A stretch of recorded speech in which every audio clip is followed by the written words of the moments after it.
principalmente. Então, né, estudar o corpo humano, então você não tem como estudar o corpo humano sem inicialmente fazer a conservação dele.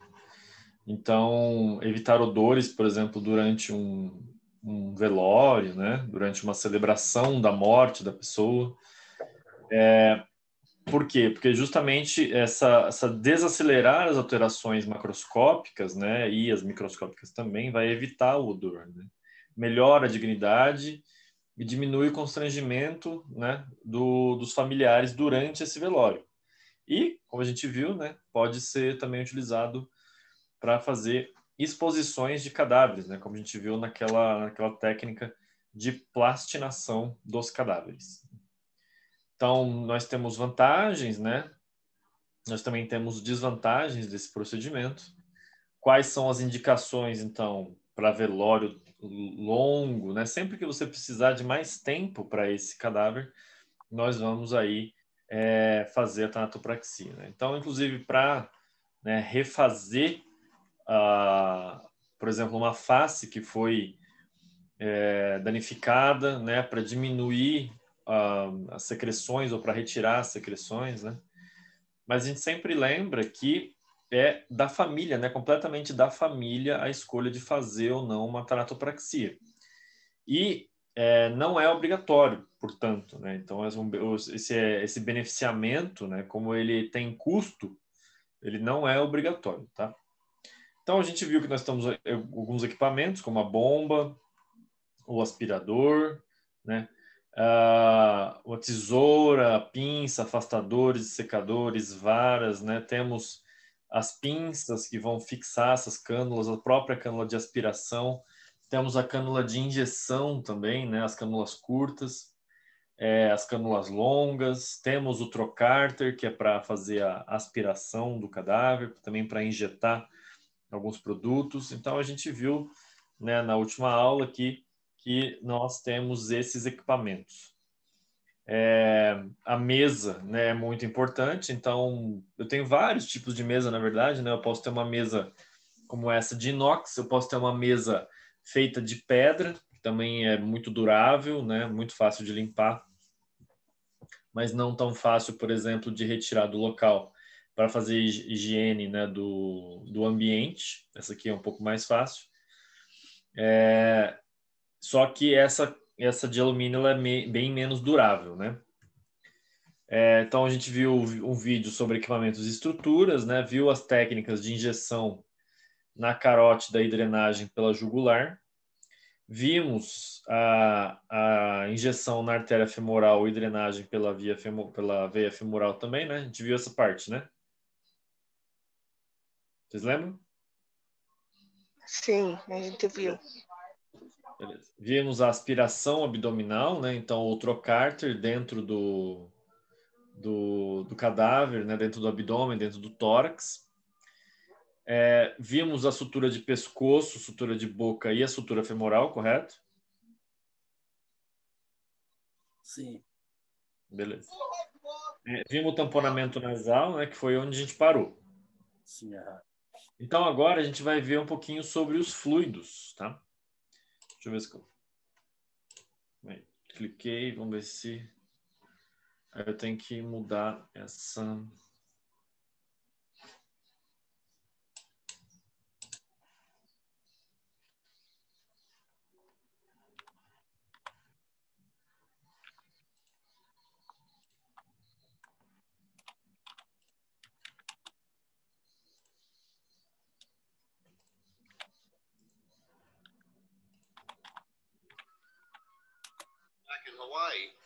Então, aqui é um vídeo sobre os fluidos, tá? Que são utilizados.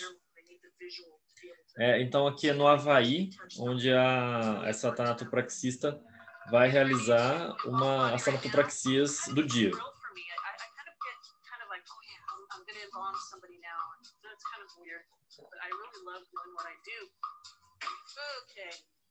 I kind of compare this to my husband's line of work, who is a tattoo artist, and the human body becomes a canvas for my particular art. Now we can prepare for embalming. mix my fluid in my tank. Olha lá, então ela está misturando, né, o fluido, olha só. Então 8 litros, né, de fluido, às vezes coloca 1 de água.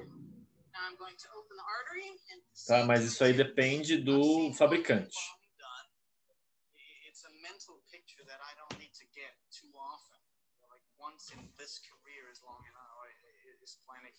Nobody comes back here, nobody ever bothers me. I'm all by myself. It's just me and my buddies, my guests, as I like to call them. Vocês estão percebendo o EPI que ela está utilizando? Here we go. We're off. The embalming process is done by formaldehyde being pushed through the arteries, through all of the vascular. Então aí ela tá, ó, ela fez a dissecação lá da artéria e da veia, né, e tá usando a bomba para fazer a substituição do líquido. Ó, gente, percebe uma coisa importante. Ela tá mexendo aqui, vocês estão vendo que o cadáver não tá duro mais, né? Então, o próprio líquido, quando ele começa a ser injetado, ele já começa a desfazer o rigor mortis. Lembra o que é rigor mortis? O que é o rigor mortis, pessoal? Lá em tanatologia.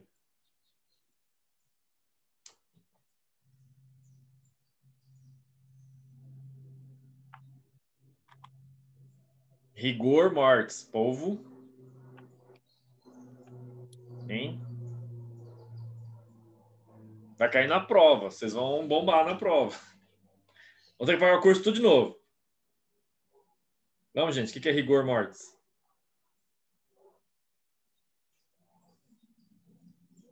Gente, vocês estão estudando? Rigor mortis é o endurecimento do cadáver. Tá? Ao mesmo tempo, ele também tira os livores cadavéricos. O que são os livores cadavéricos?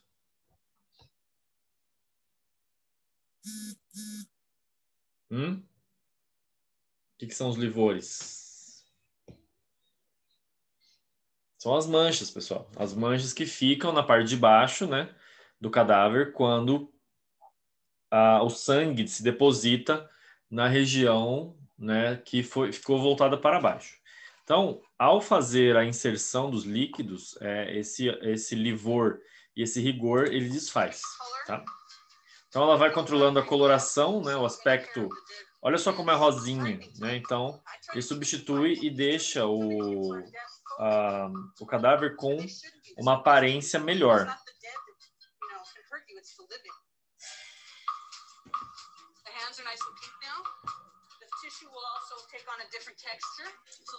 E é uma coisa que tem que tomar cuidado, né, para sempre controlar a coloração, para não ficar muito rosado às vezes.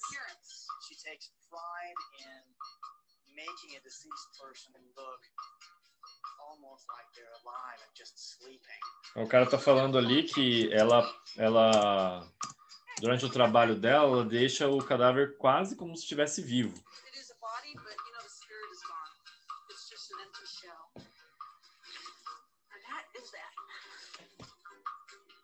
I definitely believe that there are spirits. I know a lot of embalmers have experienced spiritual presence. I myself never have. Correct me here. Much to my disappointment. Affordable casket, one a little mortuary. Bonnie is our receptionist here. Bonnie can see spirits. She can feel them. She can talk to them. She can communicate with them somehow. I believe that our spirits live on. What you see here is just a vehicle. This is just what I'm using for now, on this earth. She tells me that occasionally she just tells them to go away or to go do whatever they need to do. I'm not sure how much the rest of the people I work with feel it, but I feel it quite a bit. If I were to see one, I have a lot of fun. Tá? Aí eu vou... Deixa eu ver esse aqui. Então aqui, ó, um resumo, tá? Da técnica para vocês verem.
Então a gente viu esse vídeo aqui, né, da sutura.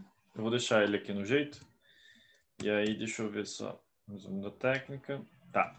Aí, quando, por exemplo, o cadáver ele vem do IML, a gente no IML fecha também, né? Mas nós não fechamos com toda a técnica que é feita lá na funerária, porque é um trabalho mais rápido e a gente sabe que esse cadáver vai ser reaberto. Então é isso que eu quero mostrar para vocês nesse vídeo aqui. Então, olha só. Então, a sutura foi feita no IML, né?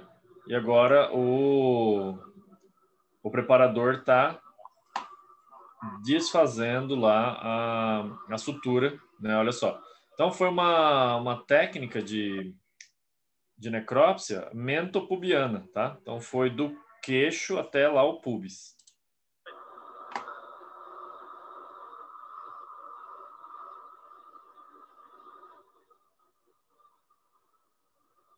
Isso é desnecessário fazer, tá? Aqui também tem a sutura da cabeça, né? Reabrir. Então, para reabrir, né? Não tem muito segredo. A questão é que quando nós vamos tratar um corpo que vem do IML, nós precisamos, então, fazer uma técnica de conservação dessas vísceras. E eu vou, durante os próximos slides, eu vou falar, né, depois que eu falar da técnica do passo a passo, eu vou falar para vocês de como prepara o corpo do IML, tá?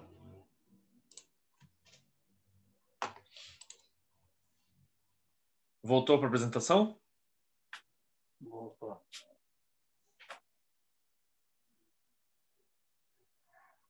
Pessoal? Estão vivos? Voltou. Tá aparecendo. Voltou. Beleza. Então, o que a gente vai usar para fazer a tanatopraxia, né? Agora a gente vai ver o passo a passo. Então, vamos precisar das linhas, certo? Para amarrar o quê? O que a gente faz? O que a gente dá um nó quando termina?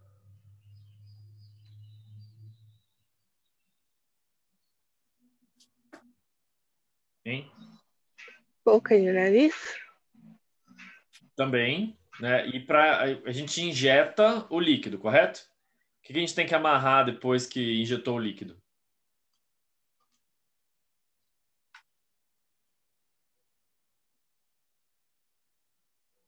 Vocês estavam aqui na última aula? A veia carótica? Isso, a veia e a artéria carótida, né? E a veia jugular. Né? Então, a artéria femoral e a veia femoral. Isso. Então, para isso, a gente vai precisar de 4 linhas. Lembra daquele vídeo que vocês viram sobre, né, que ela separa, né, as linhas em parte superior e parte inferior ali, que vai amarrando os vasos. Tá? Nós vamos precisar da pinça, né? Geralmente a gente usa a pinça de cânula mesmo, onde vai injetar. A gente usa uma kosher grande, o bisturi com a lâmina de bisturi, tesoura, os 2 dissecadores, 1 ou 2 dissecadores, né? Uma cânula nasal e agulha. Tá vendo que essa agulha aqui ela é bem diferentona, né? Vamos usar também a bomba injetora. Então você pode ver aqui que ela está com água. Cada vez que a gente usa essa bomba, é muito importante que ela seja limpa, tá? Assim como todo o seu local de trabalho, essa bomba ela tem que ser limpa a cada uso, porque os produtos podem entupir, podem deixar uma coloração a mais, ou então até gerar grânulos que vão depois passar na mangueira. Então, ela tem que estar sempre com água, né? Sempre limpa. Então, depois que a gente analisou, né, a gente verifica como é que está o corpo, verifica o tamanho desse corpo. Então, se eu fosse decidir, por exemplo, uma pessoa muito grande, eu vou usar mais ou menos fluido?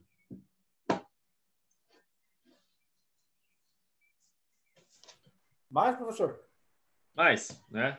Claro, porque eu tenho muito mais área para cobrir, então eu vou usar mais fluido. De forma geral, os produtos, né, que são os mais famosos da Thanatos, é que eu não estou fazendo nenhuma propaganda, não estou ganhando nada com isso. Estou falando que é o produto que é mais confiável hoje, né, que é mais confiável no mercado, da Thanatos. Geralmente, você vai utilizar 1 litro de produto para 7 ou 8 litros de água. Tá? Então, existem outras, né, tantas fórmulas, né, que são utilizadas aí pelas funerárias. Mas uma funerária séria, né, geralmente não produz o próprio produto, a não ser que ela já faça isso há muito tempo ou faça revenda desse produto, porque a fórmula ela é secreta, né? Na verdade, a Thanatos inventou a fórmula, né? Ou comprou a patente e fabrica ela no Brasil e distribui ela pelas funerárias. Então, quando a gente for avaliar, a gente precisa prestar atenção em certas coisas, como por exemplo, esse corpo tem alguma doença hepática, por exemplo? Se tiver alguma doença hepática, é importante que a gente utilize o fluido certo, né? Se a pessoa morreu de infarto, se a gente sabe que tinha, por exemplo, entupimento de veias, é muito importante que a gente use outro produto. Ou então, se foi uma morte natural, sem nenhum problema, outro produto. Se foi uma morte violenta, a pessoa teve um acidente, né, perdeu muito sangue, outro produto. Se vai embalsamar, outro produto. Então, a gente sempre avalia, né, o que é que foi contratado pela família e qual que é a condição do cadáver. Então, a partir daí, a gente, né, vai sim fazer a incisão aí na carótida, que é o caso da carótida, mas onde é que mais eu posso fazer? Além da carótida? Por onde eu posso injetar?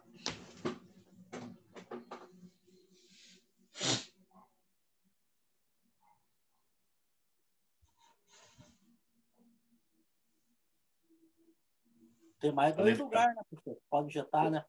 Oi? Tem mais 2 lugares que pode injetar, né? Faz. Tem a virilha, Kika, e a embaixo da axila.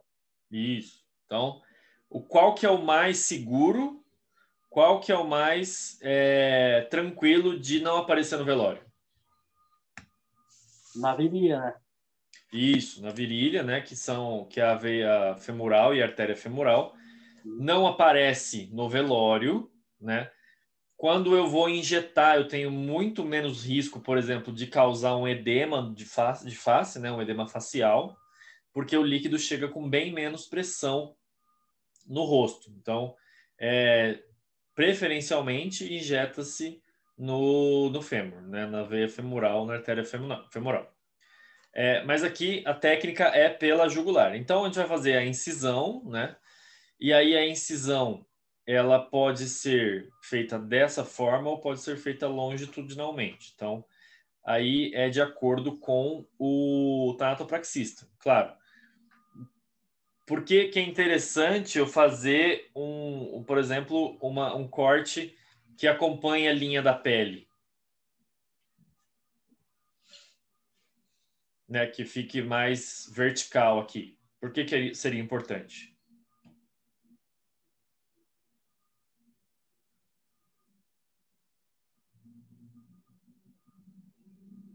Fechou o fechamento.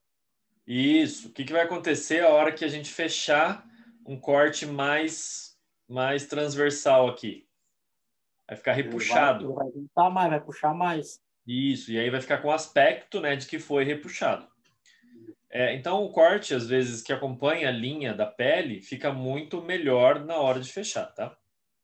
Então, fez o corte, né? Puxou a artéria e a veia, a artéria carótida e a veia jugular para fora, nós vamos, então, né, com o dissecador, aí, a gente foi caçando ela lá no fundo, né, que nem aquele vídeo que a gente viu na última aula. Então, vamos procurando, né, a artéria e a veia, e aí a gente faz a amarração dessa artéria e veia para que ela não escape e que posteriormente a gente consiga amarrar e não deixar mais essa veia, essa artéria aberta.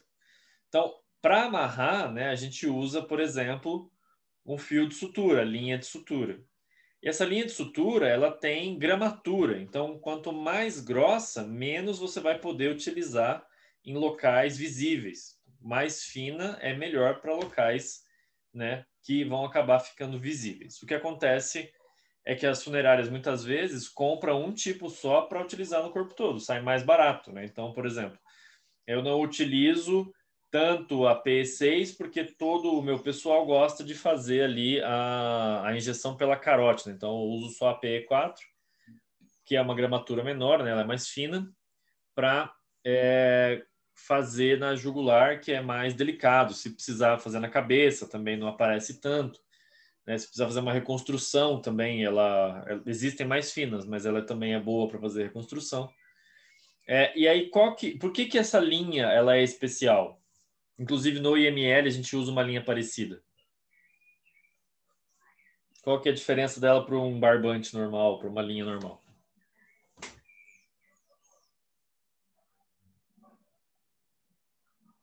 Vocês estão conseguindo ler aqui que está escrito com cera? Não, não dá para ver. Tá bem pequenininho, né? Então, essa linha ela é chamada de linha encerada. Por que ela é encerada? Porque as linhas, de uma forma geral, né, desse barbante, quando molha, ela fica completamente... ela não consegue passar trito e ela pode, inclusive, soltar. Então, a cera que fica, né, impregnada aqui na linha, ela permite que você faça uma sutura com muito mais facilidade. Então, todas as linhas, né, elas são enceradas, tá? A gente pega, então, uma pinça ou então o próprio cabo ali do secador, porque, assim, o secador ele pode ter esse cabo afastado, mas ele também pode ter um cabo maciço. E aí, se ele for um cabo maciço, você não vai conseguir fazer isso aí com o seu dessecador. Você vai ter que usar uma pinça, por exemplo, uma pinça afastadora, né?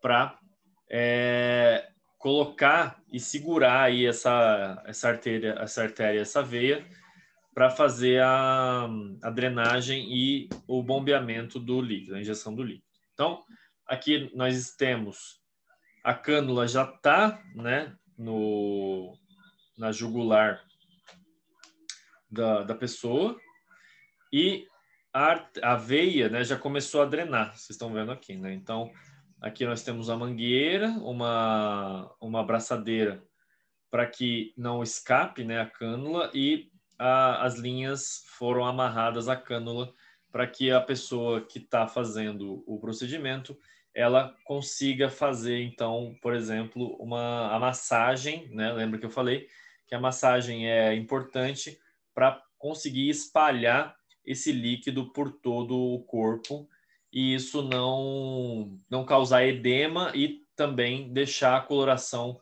bem uniforme. Tá? No caso da jugular, né, e da carótida, o interessante é que muitas vezes você consiga se concentrar bastante no rosto, porque como é uma região muito próxima, se você utilizar uma pressão um pouquinho mais alta, você corre o risco, então, de criar um inchaço aí nesse corpo e podendo, inclusive, estragar, né, a imagem da pessoa para o velório. Então, tem que tomar muito cuidado quando for fazer a inserção aí pela carótida e a drenagem pela jugular. Pergunta, eu posso fazer a inserção pela carótida e a drenagem lá pelo fêmur?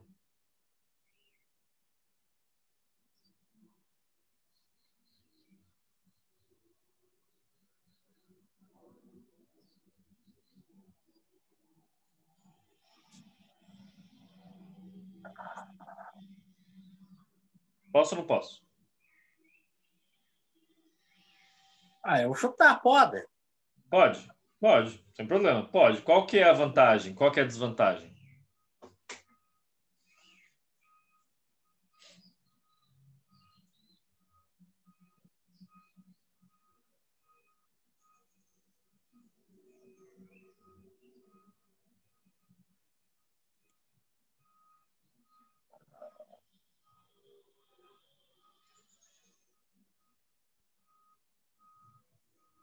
Posso fazer o contrário também, injetar na femoral e retirar e drenar pela carótida, pela jugular?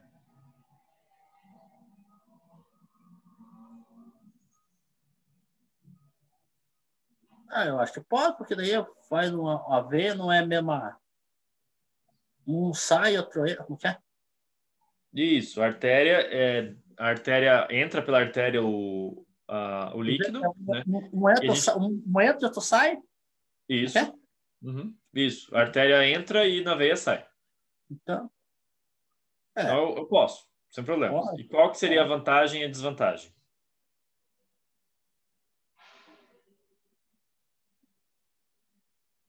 A vantagem seria mais ligeiro, né?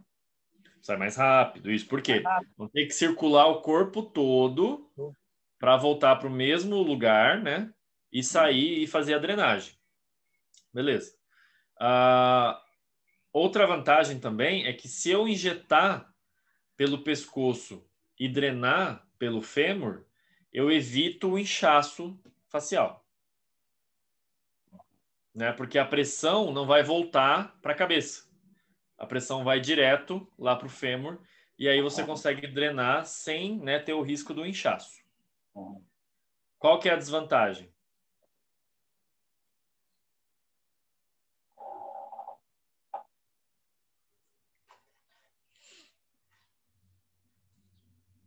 A desvantagem é você fazer pelo pescoço, não vai ser pode até sair um serviço bem feito, mas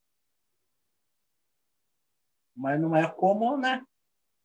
Se você está injetando pelo fêmur e saindo pela jugular, onde é que está indo a pressão?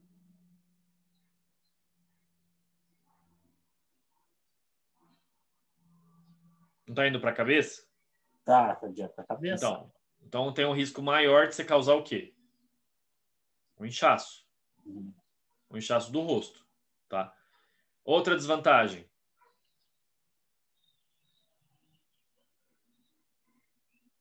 Se eu fizer um corte, quantos cortes tem que fechar? 2. Não, se eu fizer um corte, eu fecho um corte. Um corte. Né? Se eu abrir 2 cortes, aí eu tenho que fechar 2 cortes. Isso é gasto de material, gasto de tempo, né? E me dá mais trabalho, com certeza. Então, tem vantagens e tem desvantagens de fazer os 2 métodos. Eu tenho que sempre ver o que é melhor. Às vezes, né, é muito mais seguro a gente fazer uma inserção aí pela carótida e a drenagem pela femoral, a depender do tipo de cadáver, da doença que o cadáver tinha em vida, né? Mas isso é avaliado, né? Isso é ensinado no curso lá de tanatopraxia, principalmente lá em Sorocaba, né, no interior de São Paulo, que é o único lugar que você pode, de verdade, né, aprender a fazer a tanatopraxia de cabo a rabo. Então, CETAF, se não me engano, chama. Então, posso, com certeza eu posso, mas existem mais desvantagens, muitas vezes, do que vantagens, tá? Então, essa aqui... Oi. Aqui em Teleco morreu o pai de um colega meu de trabalho, acidentado no caminhão. E na batida, o rosto dele arroxou inteiro. Sim. Fui no velório do pai dele, estava normal. O que foi feito na funerária para que o rosto dele voltasse normal? Isso. Isso daí? Foi feito isso. Essa inserção correta, o procedimento bem feito, Ronaldo, é justamente para isso. É justamente para isso. Então, por exemplo, nós temos as cânulas aqui, então cada cânula ela vai ser indicada para um tipo de pessoa. Então, a cânula mais fininha, claro, seria para quem? Pessoa mais magra. Ou então, para quem? Para bebezinho. Lembra que bebê também morre. Tá? Então, o bebê também morre e a gente pode utilizar essas cânulas menorzinhas para fazer a inserção. Eu também posso, né, ter uma mais grossa. Então, as pessoas maiores, a gente consegue utilizar essas cânulas mais volumosas aqui, né? Então, assim, qual que é o problema, né? Olha só que legal. A gente aqui a gente sempre vai substituir essas cânulas com rosca. Então já tem um adaptador lá na mangueira, né? Que você prende ele com uma abraçadeira e aí você só rosqueia para trocar. Você não precisa abrir a abraçadeira para trocar essa cânula. Então, quando a gente vai trocar a cânula, a gente tem que sempre lembrar uma coisa muito importante, que é regular a pressão do fluido. Então, de acordo, né, com o tamanho aí da cânula, eu tenho que ir lá e abaixar ou subir a pressão. Por quê? É mais fácil o fluido passar na cânula mais grossa ou na cânula mais fina?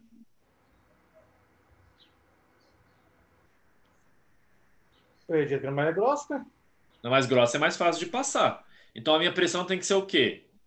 Menor um pouco. Menor. Então eu uso uma pressão menor, porque senão também eu vou colocar muito fluido de uma vez, né? Porque aí a própria pressão que está ali vai espirrar de uma forma muito rápida.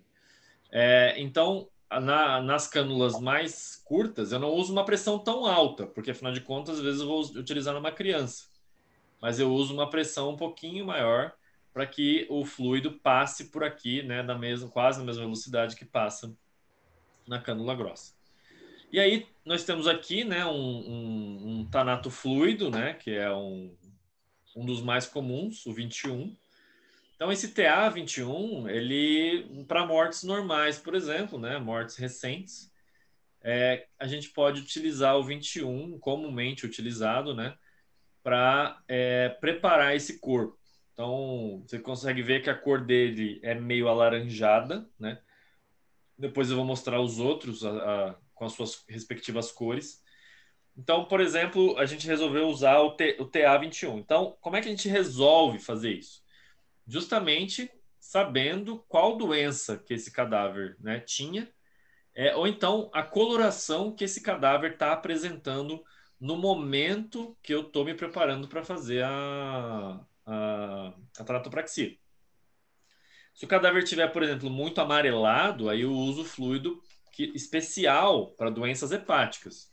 Se o cadáver tiver, que nem o Ronaldo falou, roxo, eu posso utilizar um fluido um pouquinho mais, às vezes, vermelho, para substituir esse roxo. Então, a gente tem que ir avaliando, tá? Aqui uma coisa interessante, né? Que ela pode ou não ser utilizada. Não era prática da gente fazer lá na funerária que eu trabalhava. Mas o rompimento das conchas nasais, né? O que você faz? Você enfia esse alicate numa das narinas e quebra o fundo, o osso da concha nasal. Lembra de anatomia? Lembra que o osso aqui do meio do nariz tem um ossinho bem fininho. Lembra disso? Sim. Sim. Então, mas ali passa uns vasos bem calibrosos. Então, a hora que você quebra, tudo aquilo que você inserir de fluido, ele vai acabar brotando por ali. Aí eu pergunto, essa prática, ela é interessante para quê? Se o fluido vai sair pelo nariz e pela boca, que a gente provavelmente a gente vai ver na próxima foto. O fluido vai sair pelo nariz e pela boca, olha só. Olha aqui, ó. Pelo nariz e pela boca. Qual que é a vantagem disso? E qual que é a desvantagem?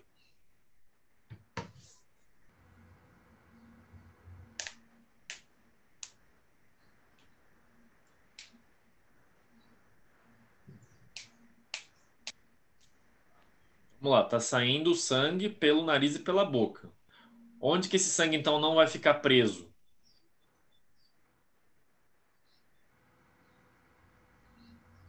Na cabeça? Na cabeça. Então, a gente está evitando o Inchaço. inchaço.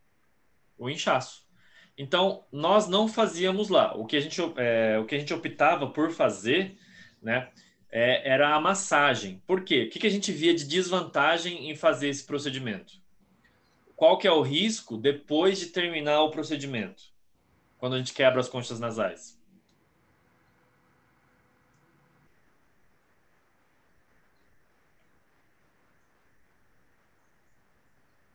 Deformar o nariz? Não, Não? porque a gente só quebra por dentro. Sim. Se estava vazando antes, pode vazar durante o velório? Olha, Pode. Então, se não for feita... Mas com o tamponamento, professor, ele corre risco ainda? Isso, então. Se o tamponamento for bem feito, menos risco.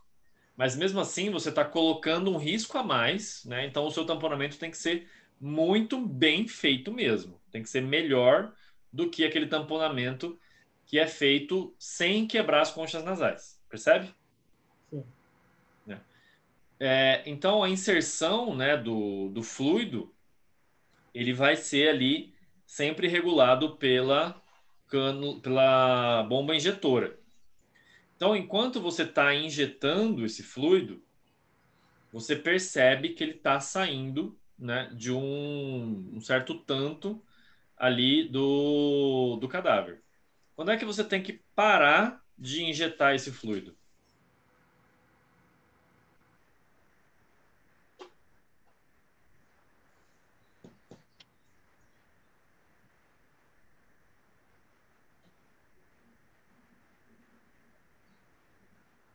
Quando que eu paro?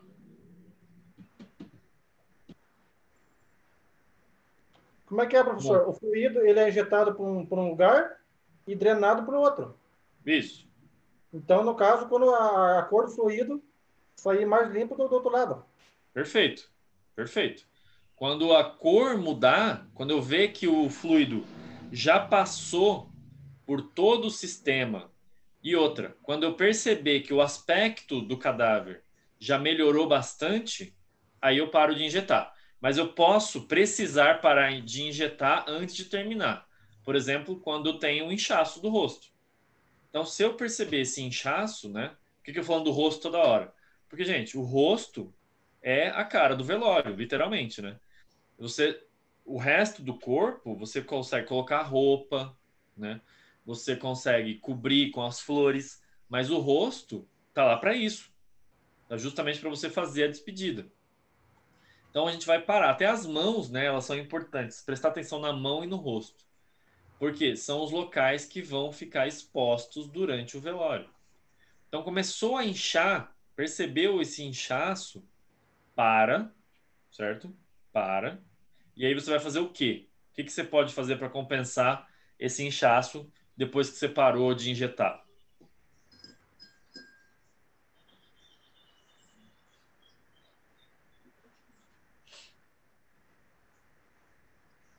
Tirar um pouco do líquido? Posso tirar um pouco, né? Não é comum eu aspirar o líquido, mas eu posso fazer essa retirada como, Ronaldo?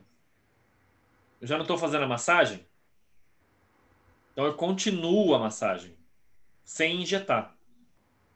A partir do momento que eu continuo a massagear sem injetar, esse fluido vai saindo e esse inchaço pode diminuir. Então, o melhor sempre é prevenir o inchaço. Como é que eu vou prevenir o inchaço, então, do rosto, quando eu estou injetando? O certo na hora que está injetando e prestando atenção no rosto da pessoa, como é que está se comportando. Isso, mas eu tenho umas coisas que eu posso fazer para evitar isso. Quais são? Já falei algumas aqui. Não injetar de cima para baixo? Não baixo injetar de baixo para cima, De baixo para cima. Exatamente. né? Mas eu posso injetar, por exemplo, longe do rosto. Não posso? Injetar e drenar longe do rosto, ou seja, injetar e drenar pela femoral. Então, quando eu injeto e aspiro, né, e dreno pela femoral, eu também tenho uma possibilidade menor de causar um inchaço. O que mais que eu posso fazer para evitar esse inchaço? Tem a ver com o quê?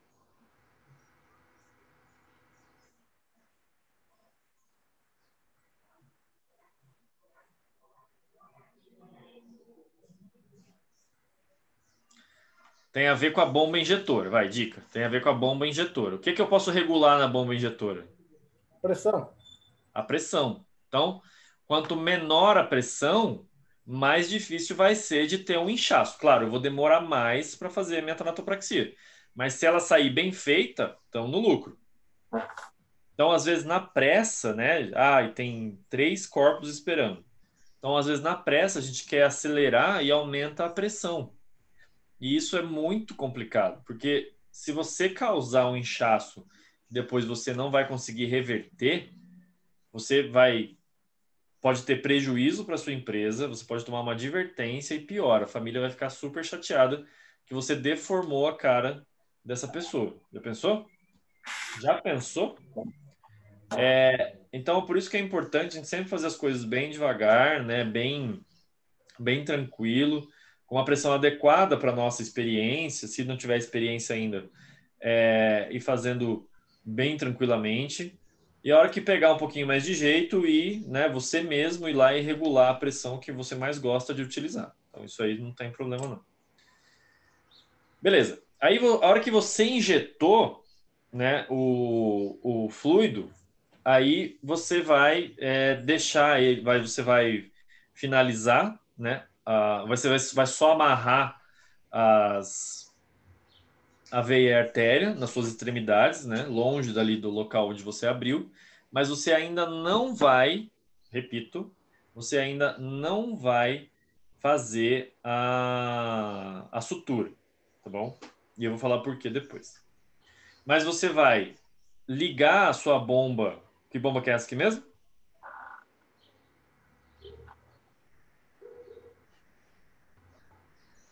Qual que é essa bomba, gente?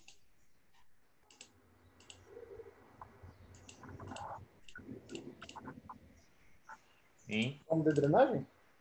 Bomba de drenagem, ou aspirador, certo? Ou aspirador. Então, o que a gente vai aspirar com esse trocárter aqui, grandão? Qual parte? Barriga? E o que mais? Boca? Quase. Onde é que eu vou inserir esse trocárter? Por onde é que ele entra? As axilas? Não.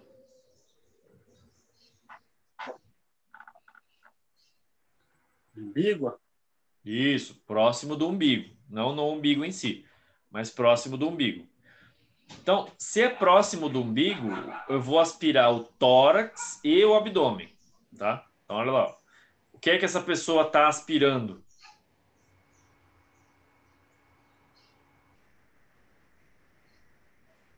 Que parte do corpo está aspirando?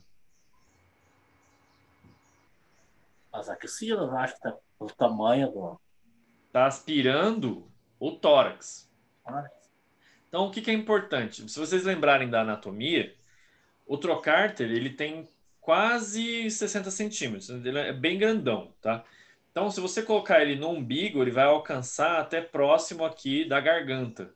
Então, você pode aspirar a boca por dentro com esse trocárter, de tão grande que ele é.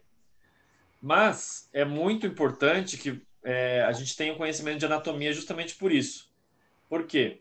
Na hora de inserir esse trocárter, nós vamos direto na artéria que passa atrás dos pulmões para recolher todo esse sangue, né? Então, pode ver a cor que está aqui, ó. Essa cor é de sangue. Então, quando inserido, né, esse trocárter, ele está vindo, ó, em direção aqui o tórax. Então, aqui nós temos a base dos pulmões, ó, tá? Então, eu posso ter um pulmão desse lado aqui, né, e um pulmão aqui desse lado. No meio deles eu vou ter o coração e aqui para baixo tem tem a garganta. Mas aqui, claro, tem o estômago, né, o fígado. Então toda essa região ela vai ser aspirada por esse trocárter, né? E a ponta pode vir até próximo à traqueia e aspirar qualquer secreção que tiver dentro, né, da boca, para evitar que isso vaze depois. Beleza. Mas eu não vou aspirar só para cima, né? Ele vai aspirar Então, vai aspirar o intestino também, né? Tudo que tiver no intestino. E também ele vai virar, lembra que eu mostrei o vídeo para vocês, né? Ele vai virar e também vai aspirar, por exemplo, a bexiga, tá? Então, vai aspirar a bexiga, vai aspirar lá o reto, né? Sempre assim, é afiado, precisa fazer um pouquinho de força, mas não é uma força descomunal, não é para você atravessar o cadáver do outro lado, né? Eu já vi uns colegas que estavam fazendo o tanato, estavam com muita pressa, eu acho, e conseguiu furar a costela pelo lado de fora. Isso porque ele cutucou por dentro e aí passou, né? E o cadáver começou a vazar imediatamente, óbvio, porque fez um buraco na parte de trás do corpo, né? Então não tem nem como não vazar. E aí a gente aspira também a base dos pulmões, ou seja, a parte de trás das costas, para eliminar também qualquer tipo de líquido que tiver ali. Tá? Agora eu faço uma pergunta para vocês. Qual que é o problema dessa cena?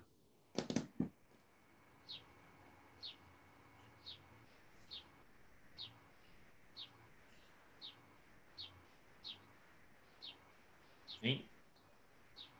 Vocês estão vendo ele fazer a tanatopraxia, né? Sim. Qual que é o problema dessa cena?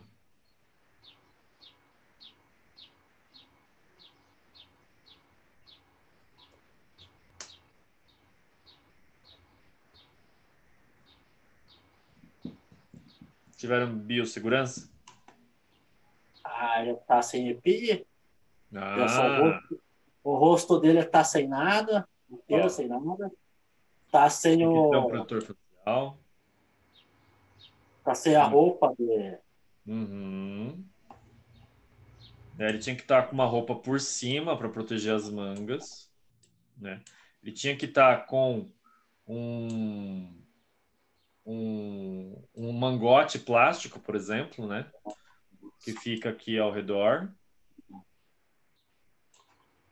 Protetor facial, o que mais?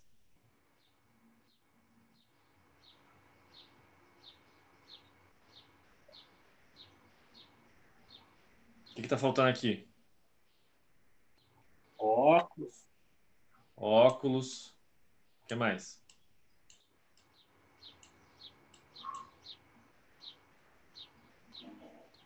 A máscara também. Tá Máscara.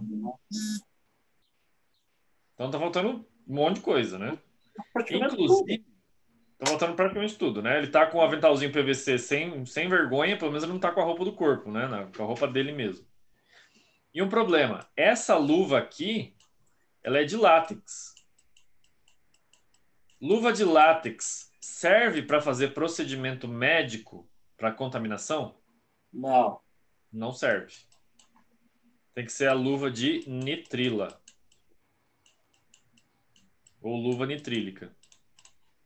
Então, não serve essa luva, tá? Não pode essa luva aqui, porque os fluidos, né, do cadáver, eles passam o látex. O látex, ele é orgânico. A nitrila é inorgânica. Então, tudo que é do corpo pode passar por essa luva. Mesmo ele tá usando óleo, ele tá usando pelo menos 2 pares, que dá para ver aqui. Mas mesmo assim, é muito perigoso. Então, o cara tá se expondo aí à toa, né?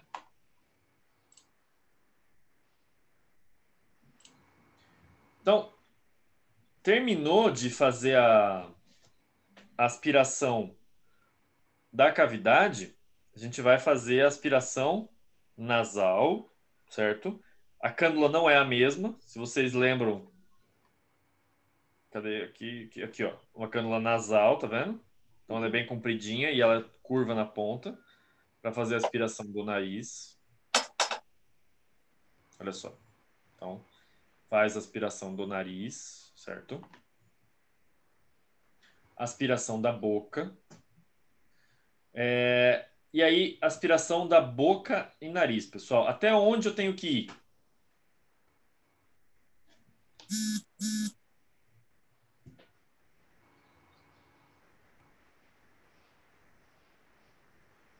Quer jugular? Não, é na boca. Cala a boca.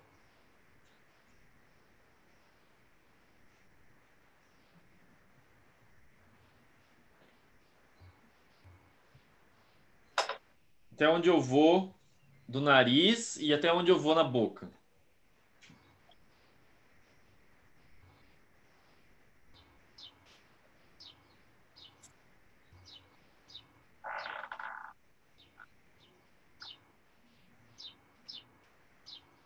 Tá na garganta. Isso, até o fundo da garganta, Na né? garganta. Eu paro de aspirar quando eu ouvir um som seco aqui, né? Porque, afinal de contas, isso aqui está aspirando tudo que for fluido. A partir do momento que para de ter fluido, eu paro de aspirar, tá? E aí é uma outra desvantagem de fazer a fratura, né, das conchas nasais.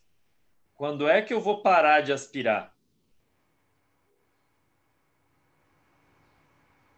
Se a concha nasal está sangrando, vou demorar mais.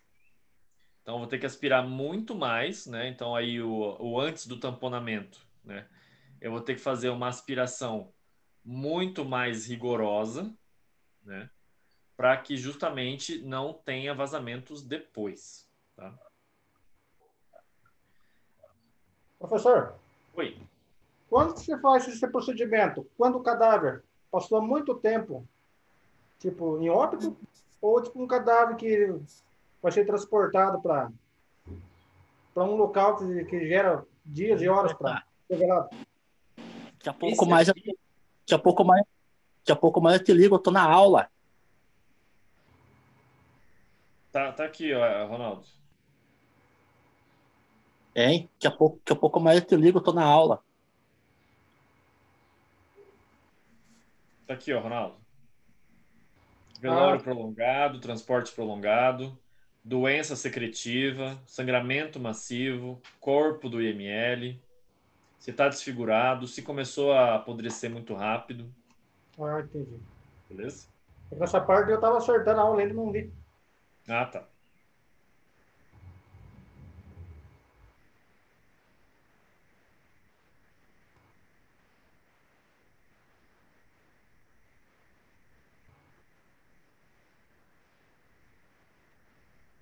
Então, aspiração de boca e nariz, tá? Então, vocês perceberam que a gente está tentando eliminar, né, o máximo de fluido possível.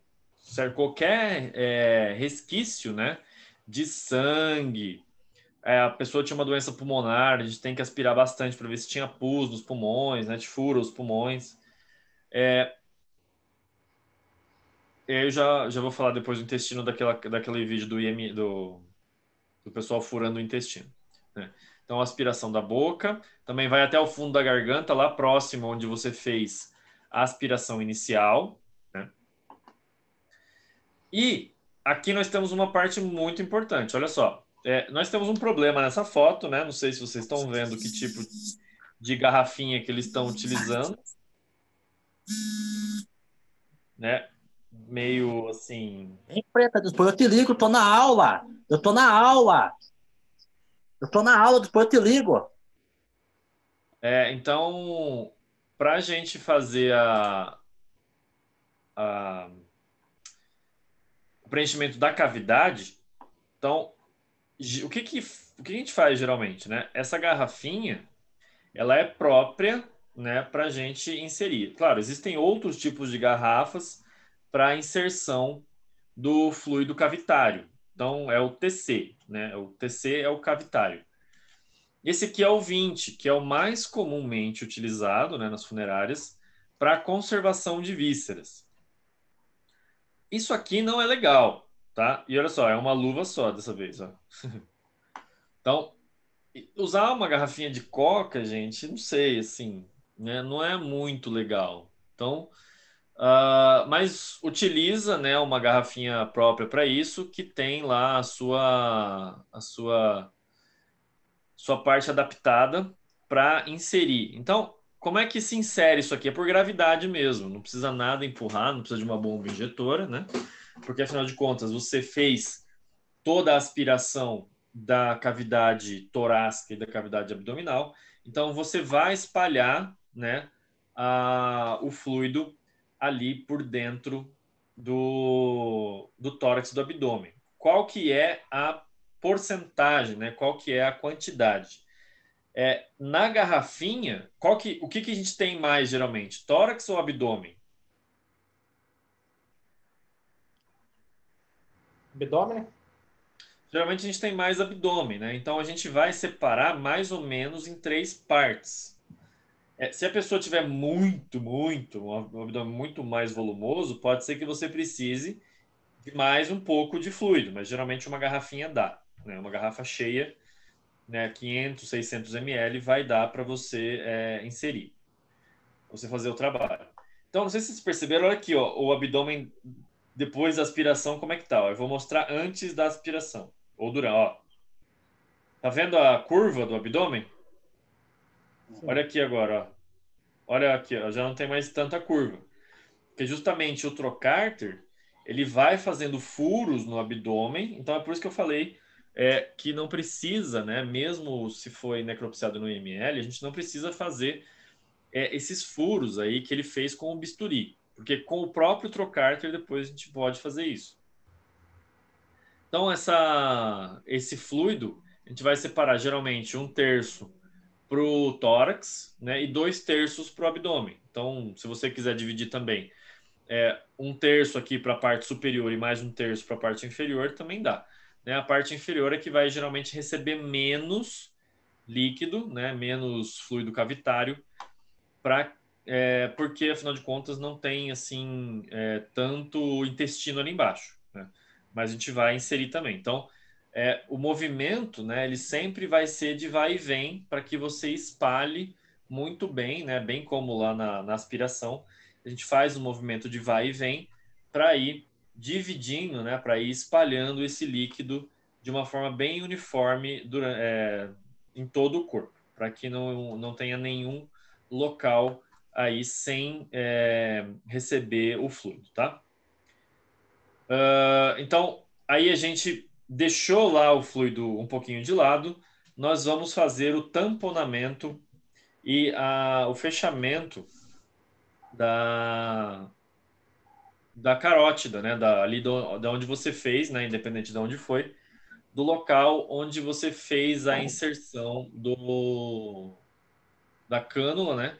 Para colocar, por exemplo, o T21, T14, né? O fluido que é para substituir o sangue. Então, olha só, naquele primeiro corte que vocês viram, né? Ó, então, foi um corte assim relativamente grande, né? Ó, um corte grande. E aí, depois da inserção de todo o fluido, ele tá um pouquinho menor. Porque aqui já foram inseridos 2 produtos, né, que servem para evitar vazamentos. Então, quais são esses produtos? É o tanato pó, né? Na verdade, é o pó de incisão, né? Por isso que PI. Então, o pó de incisão, ele é um talco. Esse talco, né, como qualquer outro talco, ele faz a secagem e faz a absorção de água. Então, ele cria grumos a partir do momento que ele tem contato com algum tipo de líquido. Então, se ele cria grumos, ele não vai deixar com que esse fluido vaze, né, daquela cavidade onde tem uma abertura, onde então você fez ali a sua sutura. Esse pó também é utilizado em outros locais, né? Eu já vou falar. E também a gente deve utilizar, né, o algodão higrófilo. Só escrever aqui para vocês. Algodão higrófilo. Então, o que quer dizer higrófilo? Quer dizer que ele absorve água também. Então, né, são 2 precauções que nós tomamos para fazer o fechamento ali de qualquer tipo de incisão. É muito importante, né, que a gente feche essa incisão e adicione tanto o pó de incisão quanto o algodão. Esse algodão, vocês estão vendo que ele vem numa malha bem fininha, né? Bem comprida. E eu já vou também falar por que ele é feito assim, tá? Então, para fazer o fechamento, gente, eu posso escolher qualquer tipo de agulha. Isso aí é bastante, assim, às vezes tem indicação, claro, né, da agulha para certos locais, mas vai de acordo com aquilo que você se adapta melhor. Às vezes as pessoas não se adaptam muito bem, por exemplo, com agulhas curvas, ou então com agulhas é, que são curvas só na ponta, né, de ponta curva. Ou então não se adaptam com agulha em S, ou então se adapta com todas as agulhas, né? E aí pode usar qualquer uma. Então, olha só, será que eu conseguiria utilizar, por exemplo, uma agulha dessa com uma linha muito grossa?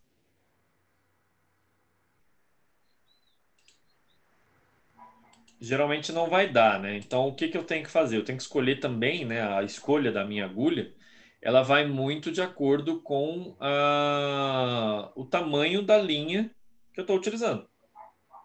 Então, se eu uso uma linha mais grossa, se eu só tenho uma linha mais grossa, muitas vezes ela não vai passar nessa agulha menor. Não tem o que você faça, né, que vá passar. Então, para que que eu uso essas agulhas menorzinhas aqui?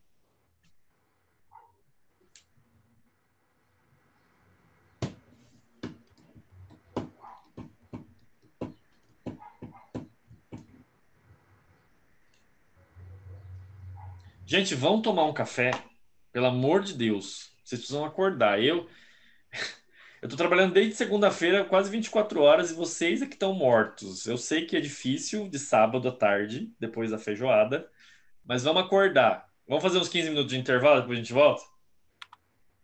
Tudo bem. Beleza. Então vamos tomar café, pelo amor de Deus.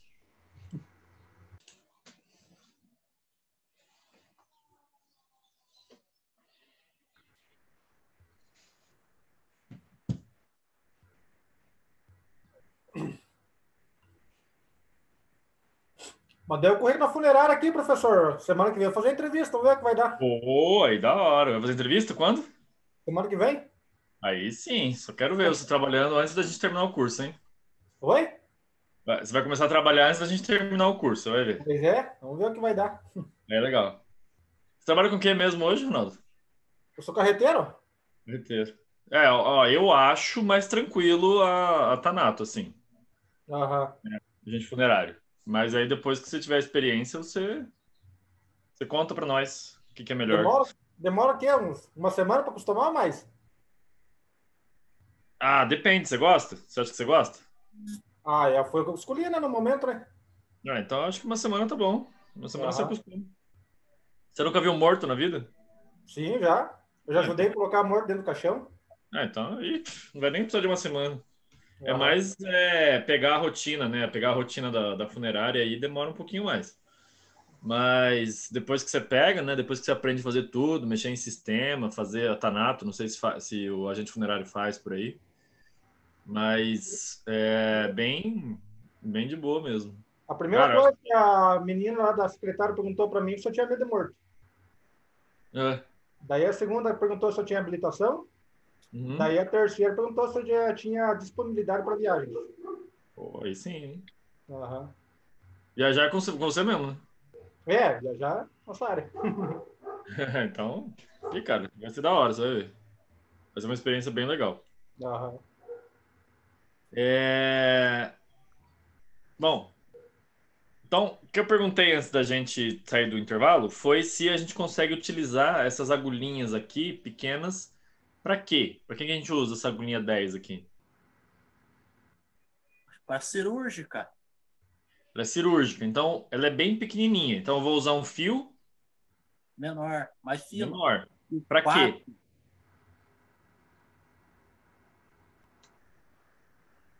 Qual que é a função? para fechar machucado, machucado. Agora varia tipo de lesão. Isso, onde principalmente?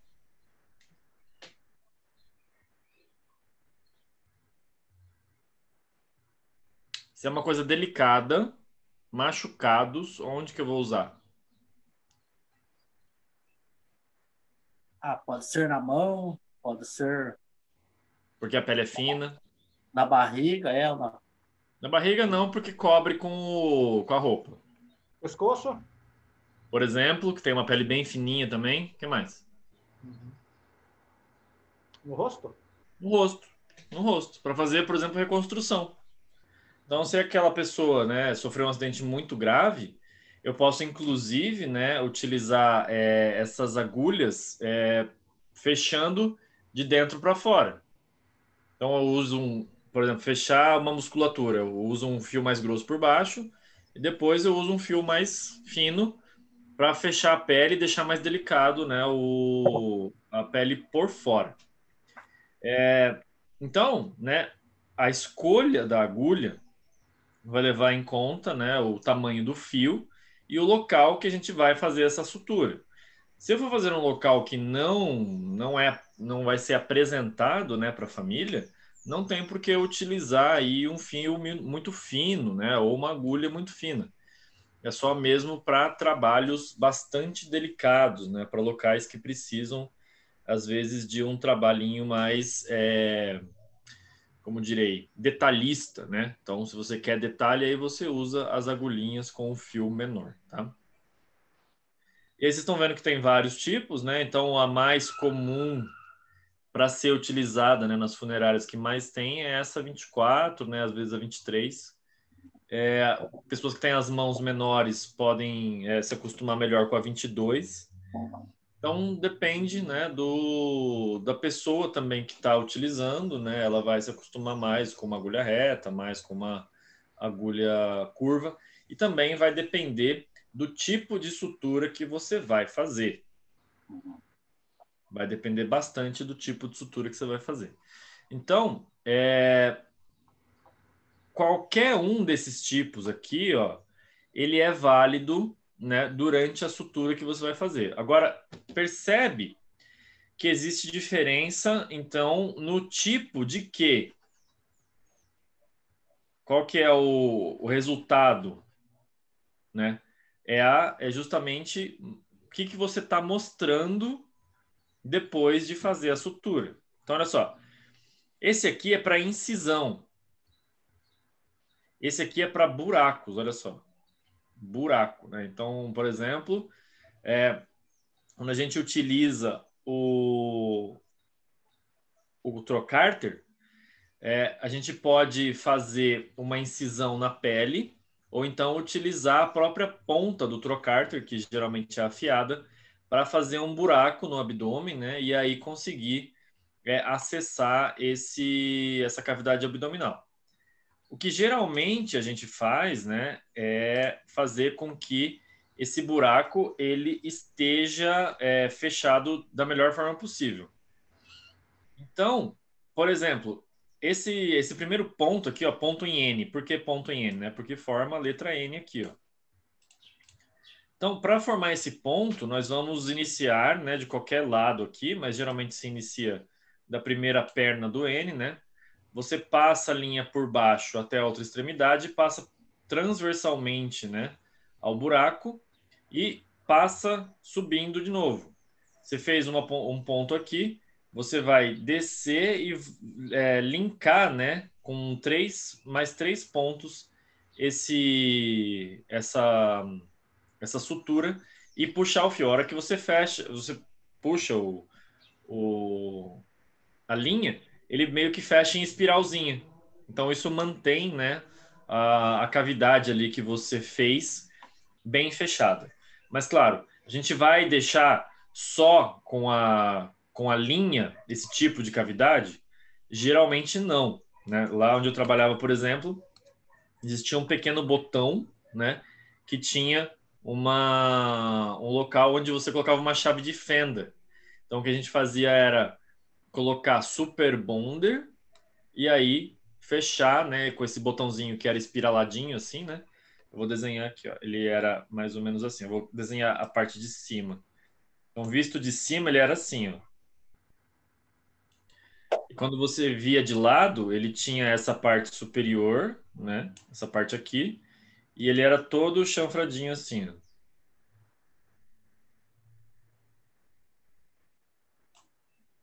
Então, a gente passava a cola no buraco, colocava esse botão no buraco e dava uma apertada com a chave de fenda. E aí isso mantinha, né, esse buraquinho que a gente fez com o trocárter, por exemplo, bem fechadinho. Então a gente não fazia sutura. Além desse tipo de sutura, né, a gente pode fazer, por exemplo, esse ponto em cruz. Então, você inicia por um dos lados, né? Então, por que ponto em cruz? Porque ele justamente está formando aqui uma cruz, ó, e esse fechamento, então, ele vai se dar de fora para dentro. Na hora que você puxa a extremidade da linha, ele vai fechar assim. Então, o que é uma das coisas mais importantes, né? Sempre lembrar que a hora que você inicia o ponto, você tem que fazer uma ancoragem desse ponto. Então, a ancoragem geralmente vai ser na primeira extremidade do seu ponto.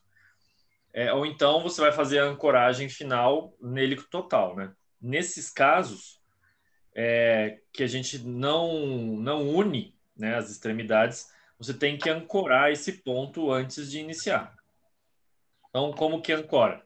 Vai fazer um nó comum, né? Esse nó comum ele pode estar por dentro ou por fora, né, da pele. De preferência, ele deve estar por dentro da pele para não aparecer. Mas como é na barriga isso aqui, né, por exemplo, não tem por que, né, ficar costurando ou ficar disfarçando o nó. Ele não vai aparecer durante o velório, tá?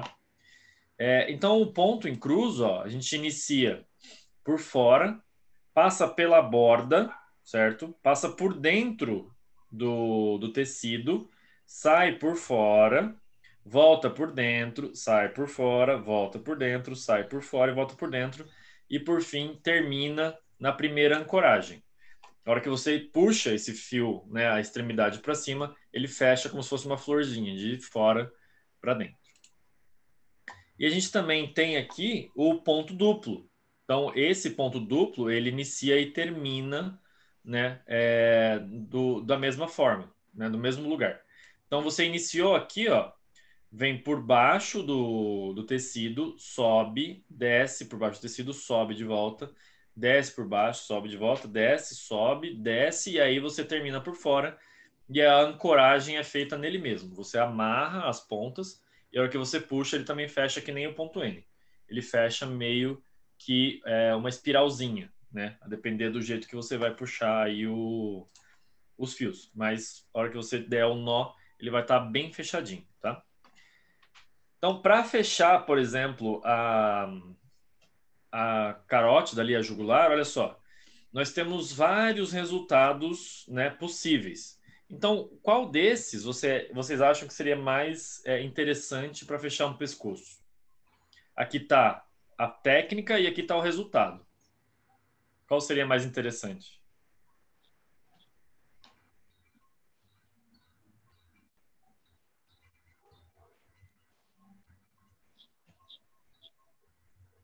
Aí, eu acho que essa primeira aí que tá colocando. Essa aqui? Aham. Por quê? Porque justamente, né, o resultado final dele é uma linha só. É só uma linha. Lembra que vocês viram um vídeo, né? Deixa eu mostrar lá de novo o vídeo.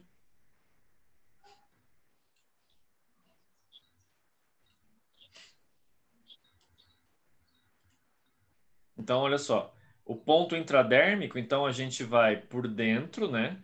E vai passando por dentro da própria pele. Então, você vê que não é uma linha grossa, é uma linha fina, tá? E aí, passou aqui, ó, a ancoragem é feita por fora. Então, você vem, passa de um lado, passa do outro, passa de um lado, passa do outro, passa de um lado, passa do outro. E é sempre por dentro da pele. Nenhum dos pontos, ele extravasa a pele do lado de fora, tá? E aí, no fim, ele apenas traciona, né, as extremidades. Olha lá. Tá vendo? Então, existe vantagem e desvantagem nesse tipo de ponto. Uma vantagem é que não aparece. A desvantagem é que se for mal feito o ponto, ou se for mal feito o próprio corte, às vezes fica um corte meio esquisito, né? Fica uma cicatriz meio estranha. Olha só como é que fica. Tá meio repuxado, né? Professor, Oi. ele não tem perigo de abrir isso daí se fizer mal feito, porque ele não tem nenhum nó para finalizar, né? Então, o que se faz geralmente, né, para finalizar, é cola. Ah, cola ele. Cola. Então, você usa Super Bonder, né, nas extremidades, ou então você pode também utilizar um que não tem, né, que a Thanatos não vende, é o micropore. Já ouviu falar de micropore? Sabe o que é micropore? Aquele Não. esparadrapo na cor de pele, que é bem Ah, fininho. Uhum. Então, você passa o Super Bonder, né? Passa o Super Bonder em cima da lesão. Então, aqui, cadê? Então, você passa Super Bonder... Oh, caramba. Passa Super Bonder aqui em cima e cola essa fitinha na cor da pele da pessoa. No momento da maquiagem, você dá um tapa ali melhor, né? Para terminar. uhum. Mas o mais importante mesmo, né? Claro, sutura é super importante. Mas a importância da sutura é justamente ter a melhor estética possível. Então, veja só. Essa pessoa aqui também escolheu o ponto intradérmico. Por quê? O ponto intradérmico ele é o mais utilizado, né, para realizar, para fazer na parte do pescoço onde aparece. Então, ele fica assim no final. Ó. Então, aqui foi melhor executado, né? E a própria pele da pessoa tá com um aspecto melhor do que aquele do vídeo. A hora que ele puxou, né, para fechar, ele foi muito mais feliz nesse puxão do que o cara do vídeo, né? Só que aqui vocês conseguem ver umas coisinhas brancas? Sim. Isso aqui é a Super Bonder. Então, é a Super Bonder já secando, né, em cima da pele do cadáver. E é o Super Bonder especial ou é esse que a gente usa mesmo no uso doméstico? Comum, comum, Comum? comum. Então, além desse aqui, né, eu posso utilizar, por exemplo, eu não sei por que eu fiz esse negócio de lado, né? Eu posso ter essa aqui, ó, a dupla direcional. Ó. Então, eu inicio dois pontos. Então, eu faço a mesma coisa duas vezes. Então, eu faço esse intradérmico duas vezes, certo? E aí facilita. Qual que é a vantagem também desse ponto? É ser mais forte. É ser muito mais forte do que apenas com uma linha, né? E aí ser mais confiável para não abrir de volta, tá? A gente tem esse aqui, né, chamado de baseball. Então, esse baseball, ele é muito utilizado, principalmente quando a gente vai fazer o corpo do IML. Então, por que que ele é tão utilizado no corpo do IML? Primeiro que ele é uma sutura bastante firme, tá? E outra, olha só o resultado, né, dessa sutura. A vantagem. Para fechar um abdômen, né? Imagina você fechar do tórax até o abdômen. Desculpa. Da sínfise púbica até o queixo. Então, você fazer tudo intradérmico ia demorar horrores. Ia te dar um trabalho infeliz. E se você erra... E outra. Você percebeu que para o intradérmico, ele exige o quê? Um espaço pequeno.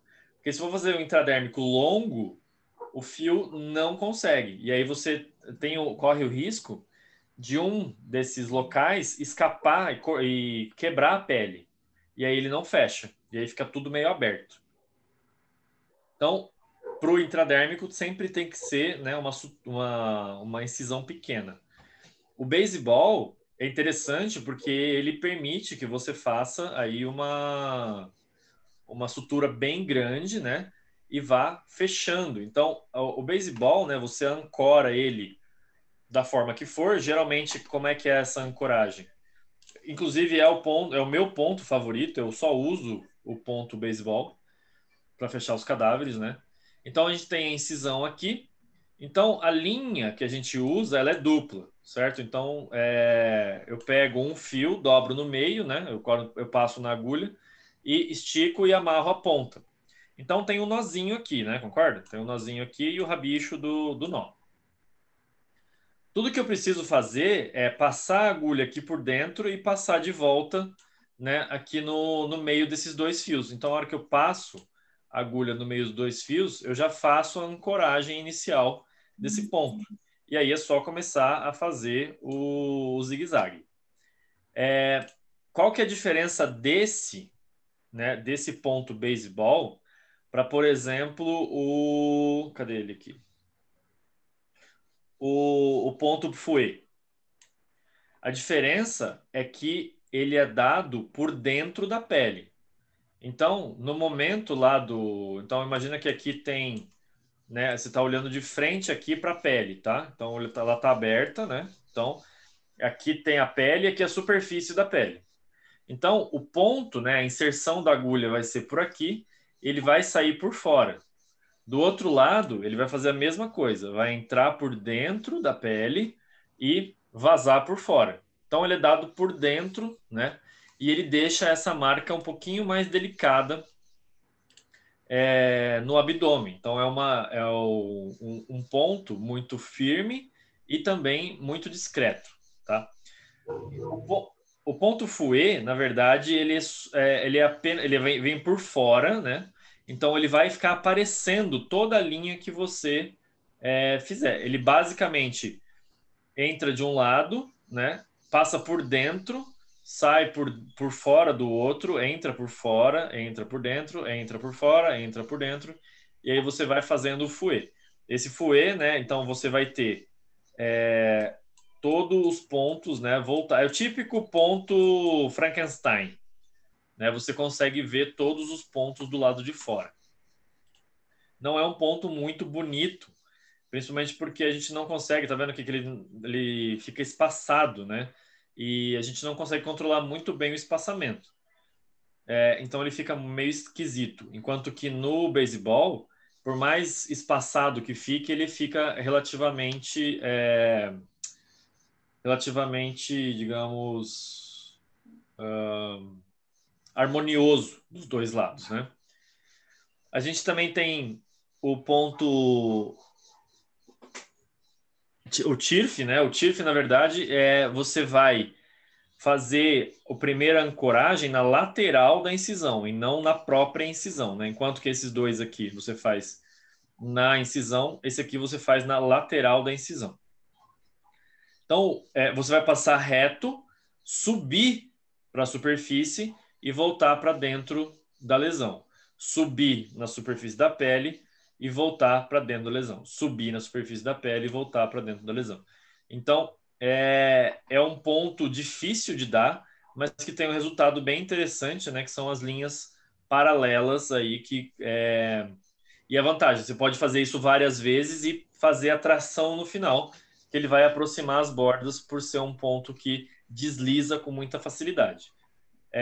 Esse ponto não desliza com facilidade, nem esse, nem o beisebol. Então, o beisebol eu não posso fazer muito ponto e depois tracionar.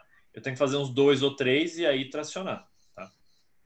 O fouet, ele também deve ser tracionado a cada passagem, com o risco de que se você não fizer isso, ele fica meio frouxo e aí fica feio, tá?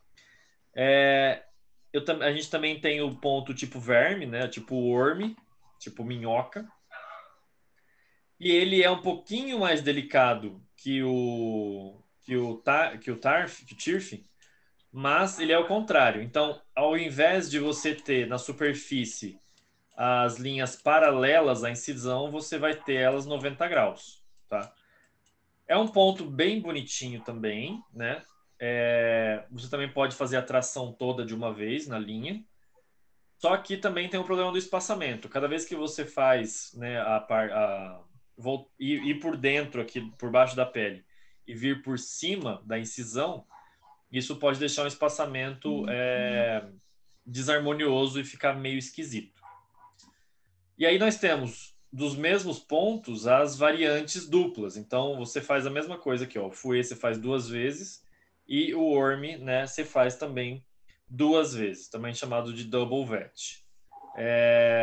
Não acho que são pontos que valem a pena, principalmente na tanatopraxia. Talvez em cirurgias seja muito legal.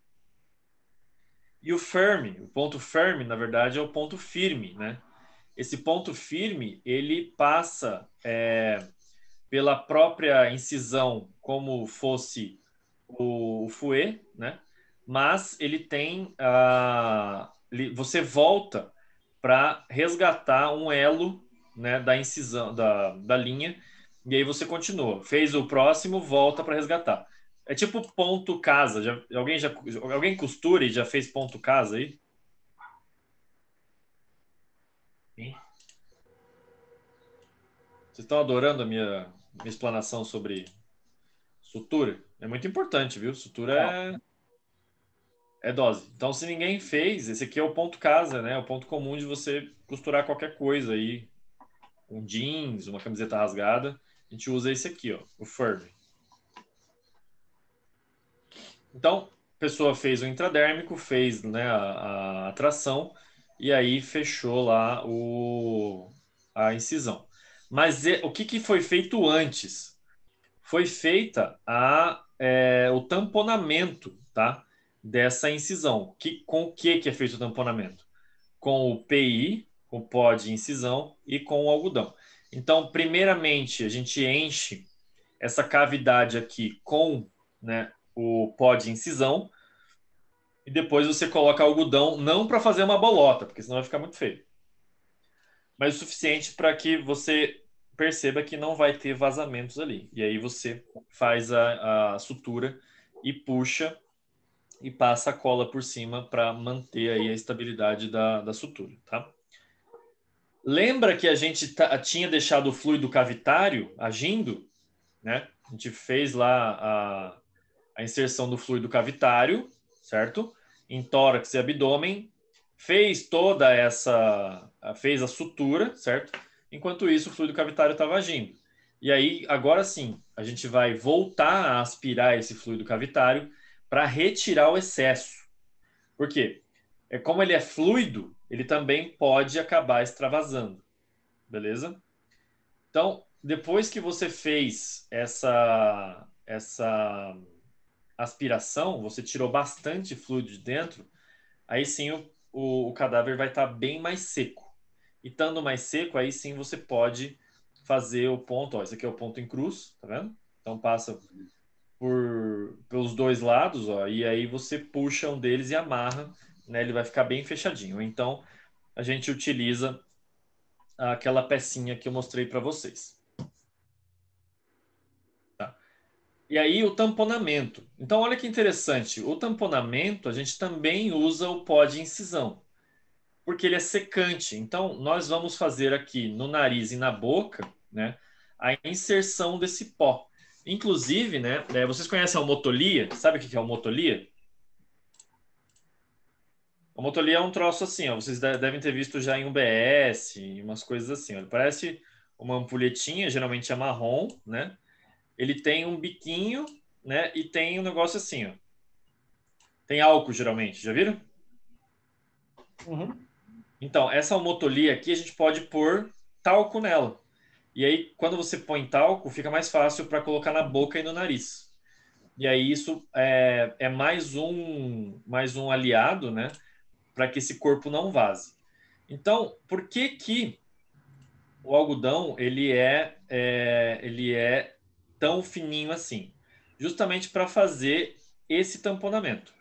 Você vai esticar, né, esse algodão, você vai pegar alguns pedaços dele e esticar, e você vai inserindo, né, com o seu alicate, geralmente com pinça é mais fácil, né, com a pinça curva, você vai inserindo esse algodão, né, dentro do nariz e vai até onde couber. Aí eu pergunto para vocês, o que é melhor, tamponar a boca ou o nariz primeiro?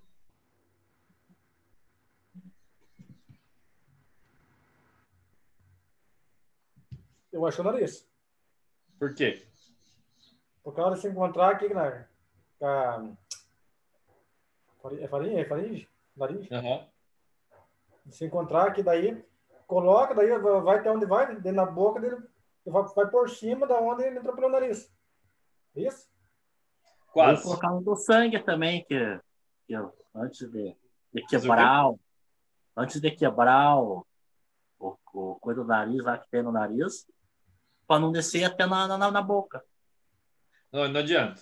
Porque o intuito é justamente que sangre. Uhum. Justamente o intuito é sangrar, né? Então, gente, lá em Araçatuba a gente fazia o tamponamento da boca primeiro. Por quê? Conforme você vai enchendo a boca, né? Deixa eu ver aqui. Aqui, ó. Conforme você vai enchendo a boca, né? Então você está colocando algodão aqui, ó. Então, algodão, algodão, algodão, algodão, algodão, algodão, algodão. Você só consegue colocar até aqui, certo? Uhum. Então, aí você vai encher também a boca de algodão e aí vai conseguir parar de colocar algodão. Se eu começar a colocar algodão agora no nariz, ele vai passar daqui? Não. Não. Não. Agora, olha o contrário. Se eu começar a colocar do nariz, o que vai acontecer? Vai Ah, vai descer, tampar aí. vai descer, vai Uhum. descer. Então, geralmente é mais fácil começar pela boca, né? Ele vai até certo ponto, vai enchendo, e depois o nariz fica mais fácil de encher. Então você enche de baixo para cima, né? Da boca, depois o nariz. Mas E o cada momento, técnica é uma técnica, né? e o momento de parar, professor, de colocar o algodão, é o momento que a gente coloca e ele já não tem espaço para ele entrar mais. Isso, né? Ou então a boca ficou feia lá, ficou muito cheia, você tira um pouco. Mas sempre que você vê que parou, né, de entrar, aí você para de colocar. E outra, conforme você vai colocando no nariz, por exemplo, você tem que observar se está visível o algodão. Pode ficar visível durante o velório esse algodão? Não. Não, não pode ficar visível. Tem que Mas já ficar. fica logo que tá visível. Então, é horrível. Nossa, é uma coisa assim Aham. extremamente desagradável, né? Parece Aquela que hora que não colocaram por colaram fora. direito a boca, parecia o algodão dentro da boca. Ah, que triste. Que coisa mal feita. Uhum. Então, a boca, né, é muito importante a gente colocar o algodão também até certo ponto, porque lembra que essa boca tem que ficar o quê? Aberta ou fechada? Fechada. Fechada. Então, quando a gente for fazer a costura, né, que aí a gente pode utilizar a agulha em S ou a agulha curva, né? A gente pode usar qualquer uma das duas, de novo. Cada um, né, se adapta com aquilo que lhe convém. Essa agulha aqui ela é um pouquinho menor, então você vai ter mais dificuldade de alcançar, né, a parte de cima aqui do nariz. Então, com a agulha em S, né, você também tem algumas desvantagens, que é, por exemplo, se você fizer muita força, pode passar, né, e você errar o nariz. Mas, de forma geral, isso é bem controlável, né? Então, você vai se adaptar lá no momento de trabalhar, você vai escolher a sua agulha favorita. Então, vocês viram lá no vídeo, né, de costura da boca, que a boca tem que ficar fechadinha. Então, para ela ficar fechada, olha só, essa técnica aqui, né, que não é a que a gente utiliza geralmente, apesar de que eu achei ela muito interessante. Olha aqui por que eu achei muito interessante. Porque ela permite a passagem por em volta aqui da mandíbula. Então, isso deixa, né, o fio com muito mais sustentação. Quando a gente faz aquela técnica que eu mostrei para você, que só passa aqui pela frente, eu não tenho muito local de ancoragem. Esse tecido aqui ele pode ser muito fino.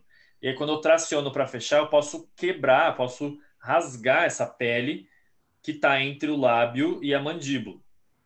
Então, eu achei muito interessante a técnica, mas eu também vejo que é um problema essa técnica. Por quê? Porque você faz um furo no queixo. Então, fica aqui uma coisa aparecendo, se não for bem feito, né? Você deixa um furo aparecendo no queixo. Então, pode ser, a não ser que você entre e saia pelo mesmo buraco, né? O que deve ser bem difícil. Você vai deixar ali um aspecto esquisito, né? No queixo do cadáver. E aí você sobe, né? Com esse fio, com a agulha, passa a cartilagem nasal, passa de um lado para o outro, desce de volta para a boca e os dois fios aí ficam expostos para fora da boca e você vai dar um nozinho básico. E esse nó é o que vai fazer, né? Ó, tá aqui para fora, né? Entrando passando. Quando ele descer, ele vai amarrar as duas pontas e isso vai fazer com que a boca se feche. Então, para a boca fechar direitinho, né? Não ficar uma boca muito gorda, né, você tem que fazer esse preenchimento muito bem. Inclusive, você tem que fazer o preenchimento suficiente para que a boca não fique, por exemplo, assim, ó, mochiba, né? Aí, ó, fica uma boca murcha. Então, o preenchimento, né, ele pode ser feito de duas formas. Você pode utilizar o próprio algodão para fazer esse preenchimento e aí dar um aspecto melhor, né, para esse cadáver. Ou então você pode usar uma prótese de boca, que a gente vai mostrar logo menos. Então, cadáver pronto. Olha só. Agora é a hora de dar o banho. Então, depois que terminou todas essas partes, o fechamento, né, você lava o cadáver com, por exemplo, o Clear. O Clear é um degermante que vai ajudar muito com que esse cadáver não esteja completamente contaminado, porque, afinal de contas, ele está sendo tratado num local bastante contaminado, né? Então, o Clear diminui um pouquinho a carga de micro-organismos, né? É um sabão, tá? Ele tem um pouquinho aí de degermante, mas ele é um sabão que limpa o cadáver e dá um perfume neutro, para que esse cadáver, então, possa ser vestido, né? Ó, aqui, ó. Tá vendo o curativo? Tem um curativo aqui no final. Ficou o curativo aí dessa senhora. Ou por quê? Porque a roupa não favorece, né? Então, provavelmente, esse curativo vai ser tirado próximo ali da arrumação na urna, né? Ou então vai ficar aqui e eles vão cobrir com flor, por exemplo. Era o que a gente fazia na funerária quando ficava muito exposto, né, o pescoço. Aí a gente tinha que cobrir com flores para melhorar o aspecto ali da incisão. Então, cadáver vestido, cadáver maquiado. Maquiagem pronta, o cadáver já está pronto para ser inserido na sua urna e partir ali para as homenagens finais da família. Professor, tem um esquema lá também de arrumação das mãos, né? Quando a pessoa é evangélica é um jeito e católica do outro, né? Não faço ideia, tem? Aqui sim. Do dia que eu fui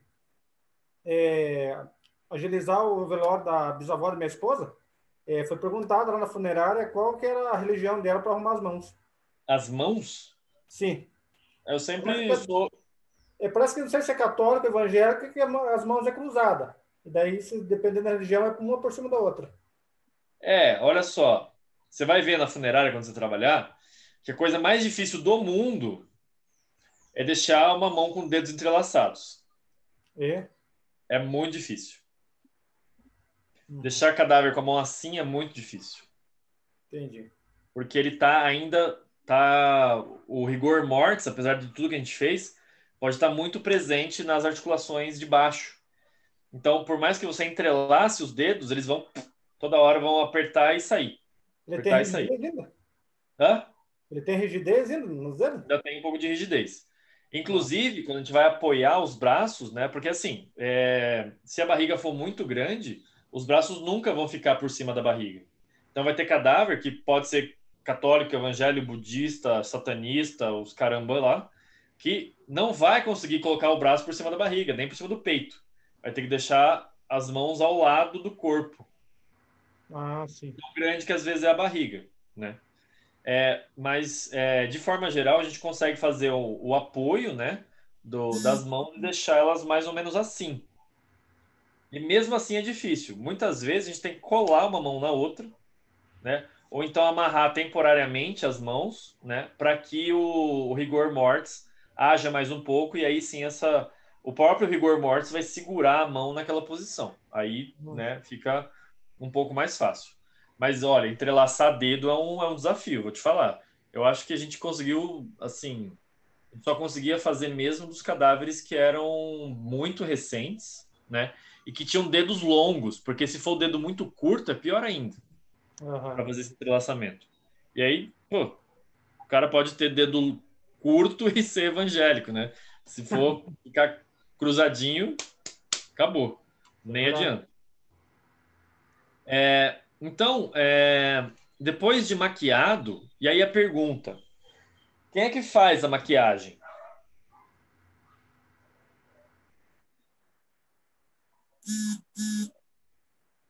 Geralmente, quem é que faz a maquiagem?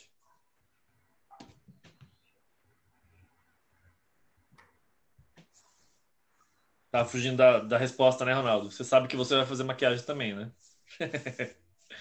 Vai pegar no pincelzinho de maquiagem também, Ronaldo, no batom, no esmalte.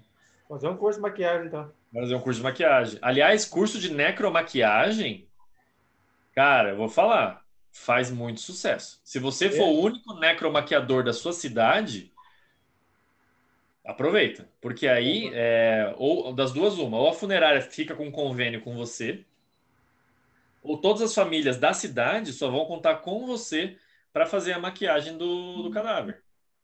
Opa, E então é um custo bom, ganha. então. É freelance. É freelance, você ganha por cadáver, por maquiagem. Né? Então ganha dinheiro sim. Em São Paulo, nossa, é uma profissão que está se espalhando cada vez mais. É muito legal. Inclusive, a gente está quase acabando o curso, né?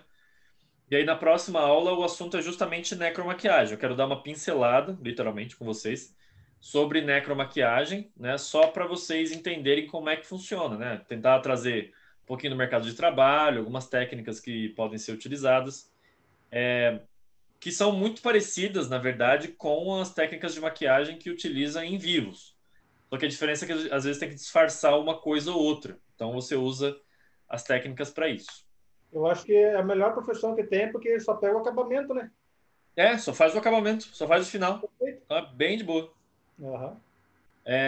E o dinheiro é todo seu, né? Você não vai trabalhar para ninguém, geralmente. Uhum. E aqui no final, né, você tem a arrumação do corpo e uma maquiagem ali no final, um retoque final. Né? A maquiadora, inclusive, pode fazer o cabelo, fazer as unhas, disfarçar imperfeições na mão. Tudo isso pode ser trabalho da maquiadora, da necromaquiadora ou do necromaquiador. Você não tem, né, lá na funerária o gerente é que fazia os cabelos de todas as senhoras que faleciam, né, e que a família pedia. Era ele que fazia os cabelos, não chapinha, fazia aqueles cachos lá, como é que chama o negócio lá? Babyliss. Fazia babyliss, cortava o cabelo, era uma coisa louca assim. Então aqui nós temos, né, os fluidos principais que são utilizados na nossa prática. Então lembra que eu falei dos problemas hepáticos, né, o problema de fígado?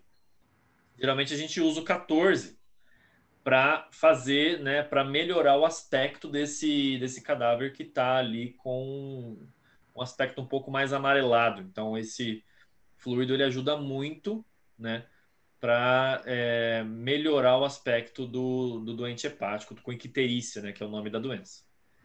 O 24A é para cadáveres durarem até 24 horas. Então, esse 24A, vocês podem ver que ele é muito próximo do 26, a coloração. Mas o 26 é um pouquinho mais forte. O 24, né, ele vai fazer com que o cadáver dure 24 horas, no máximo 24 horas, né?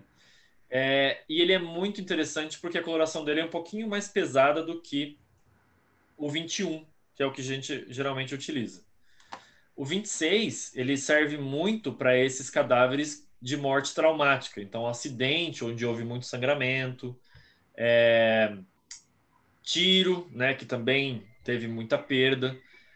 Inclusive, os cadáveres que estão muito inchados, né, às vezes por putrefação, ele ajuda porque ele diminui um pouco o inchaço e ele melhora, ao mesmo tempo que ele melhora a hidratação da pele, por exemplo, dá um aspecto melhor, né? Então o TA26 aí para os traumatizados. Esse aqui não dá para ler, mas é o AC, né?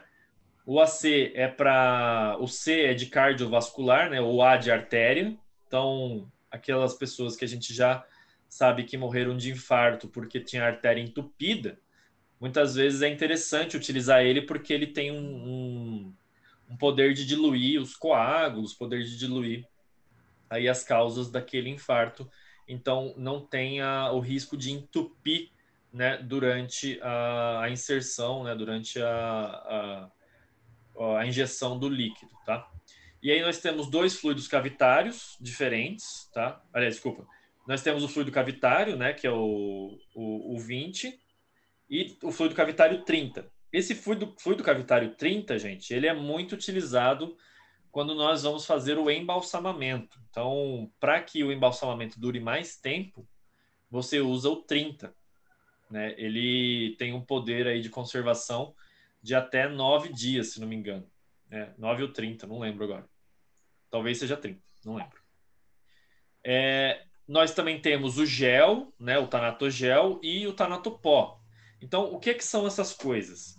O gel e o pó, a gente utiliza muito nesses cadáveres que vêm do IML. Então, vocês viram que ele estava fazendo ali a reabertura dos pontos naquele vídeo. O que ia ser feito em seguida? Ia ser removido todo aquele bloco de víscera, desde o coração até o final do intestino, né? E ia ficar completamente oco esse cadáver. Tá? As vísceras, elas são colocadas em tonéis e tratadas com o 30, com o 20. Eles ficam agindo o mesmo tempo que fica como se estivesse no cadáver, né? Uns 20, 30 minutos, enquanto a gente prepara o cadáver com esses dois carinhas aqui. O procedimento é sempre, vai ficar aquela coisa oca, então secar muito bem a parte de dentro do cadáver, né? Aplicar o tanatogel, então o tanatogel ele é um antisséptico, certo? E também faz uma certa cola.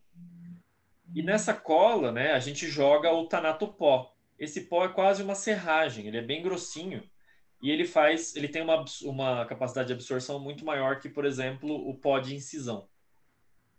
Então a gente passa nas bordas, né, por exemplo, no fundo da cavidade torácica, na parte de trás ali do abdômen, onde tem o final da coluna, tudo a gente passa. Na pele, então, entre a pele da costela, né, imagina que tá aberto aqui, né, tá rebatido, então, a pele do cadáver. Entre as costelas e a pele, a gente também coloca o tanatogel e um pouquinho de tanatopó, né, para conservar melhor. E no crânio, né, na parte de dentro do crânio, a gente também pode utilizar o tanatopó. Mas ele é mais utilizado... o tanatopó. O tanatogel, entre a pele e o crânio, né, o crânio osso. Então, rebateu, lembra que eu mostrei como rebate, né, a parte do crânio? Nessa pele aqui e no crânio, a gente passa o tanatogel e aí sim pode fechar que o tanatogel é um antisséptico e tem o poder de cola também, que ele vai ficar mais firme, tá? Então aqui estão os moldes de olho e os moldes de boca, que podem ser utilizados, por exemplo, o cadáver perdeu um olho, o cadáver não tem um olho, o cadáver tem aquela boca mais murcha, também posso utilizar aí um molde de boca, tá? Então, o resultado esperado está aqui. Olha só, vamos melhorar a aparência, não vamos ter tantos odores, o velório geralmente é, né, sem surpresas e melhora muito a dignidade do cadáver. Então, olha só, essa roxidão aqui que vocês estão vendo, né, essa cor, esse livor, é típico de paciente com infarto, né? Ele fica bem roxo no rosto mesmo, por uma falta de oxigênio que acaba dando, né? Então ele fica como se fosse sufocado. Então dá esse arroxeamento. E aí a gente utilizando as técnicas corretas e o líquido correto, nós temos um resultado, né? Olha só, mesmo cadáver, gente. É o mesmo cadáver. A diferença é gritante. Então a boca ficou com um aspecto melhor, né? Que estava aberta aqui antes, agora está fechada. A pele, né? A orelha é um bom indicativo. Olha como estava roxa antes, olha como estava com um aspecto muito mais vivo, literalmente, agora, né? Então, essa é a parte da tanatopraxia avançada que eu queria passar para vocês. Eu espero que vocês tenham gostado. E aí, na aula que vem, a gente fala de necromaquiagem, certo? E no dia 21 é o nosso último dia de aula, né? Vamos fazer uma pequena avaliação. Até lá, o Ronaldo vai saber tudo porque ele vai estar trabalhando na funerária. Vamos ver o que vai dar. Beleza, pessoal? Até mais. Muito obrigado por hoje e até sábado que vem. Tchau, tchau. Tchau.